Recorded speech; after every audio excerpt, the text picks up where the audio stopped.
Hazam, zaman sekarang ramai wanita yang bekerja sebagai content creator. Jadinya, kalau kerja atau bisnes kita perlukan kita tampil depan kamera, macam mana nak jaga aurat tanpa jejaskan rezeki tu? Okey, ni saya cerita pengalaman saya sendirilah.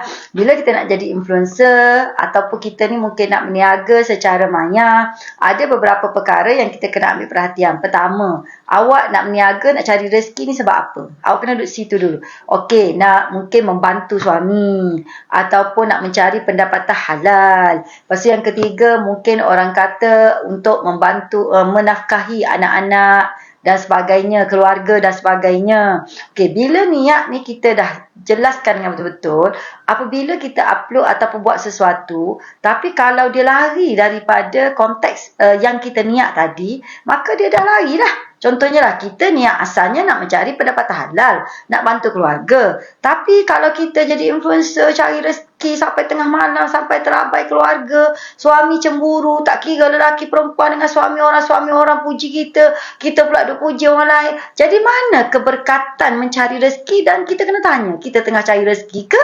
Tengah sebenarnya orang kata menormalisasikan pergaulan bebas. Kadang-kadang kita ni terpana dengan kesenokan mencari duit, dalam masa yang sama kita lari daripada tujuan asal.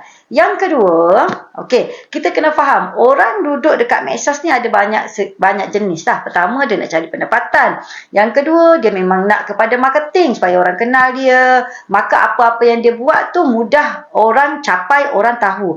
Yang ketiga, ada orang dia niat untuk berdakwah atau menjadi ejen-ejen. Macam contoh, awak mungkin menjadi ejen perubahan, ejen gaya hidup, ejen untuk mempertahankan sesuatu. Lepas tu mungkin awak nak share, like, komen benda-benda yang bagus-bagus. Betul tak? Ejen pendamai. So, ada orang duduk kat medsos dengan tujuan ini. Yang keempat, ada orang dia just nak share and educate. Dia tak ada niat apa-apa. Jadi, yang kedua ni, sebagai influencer, you kena jelas apakah niat awak yang sebenar dan awak kena letak rules and regulation. Bila letak rules and regulation, barulah awak ni tak akan lari daripada apa yang awak dah susun. Okay. Yang ketiga, bila duduk kat medsos, saya selalu pesan, kalau boleh, dia kena duduk secara berjamaah.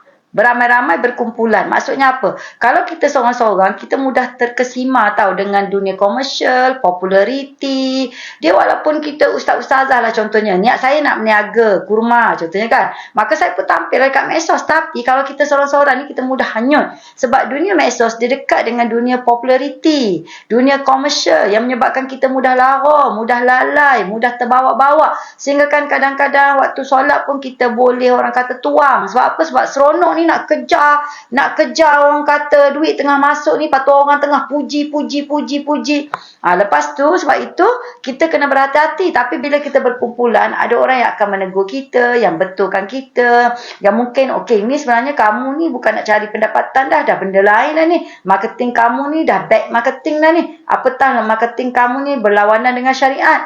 Masalah satu lagi yang kita kena perhati ialah bila kita duduk, walaupun niat kita hanya sekadar seorang peniaga, apa yang kita buat orang akan ikut.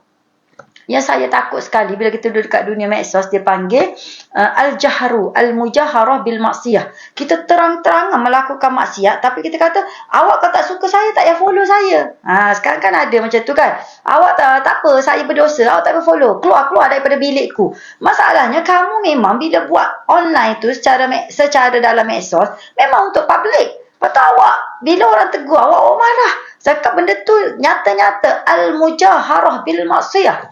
Jadi walaupun kita niat nak berniaga kain, tapi apa yang kita buat, orang boleh tiru.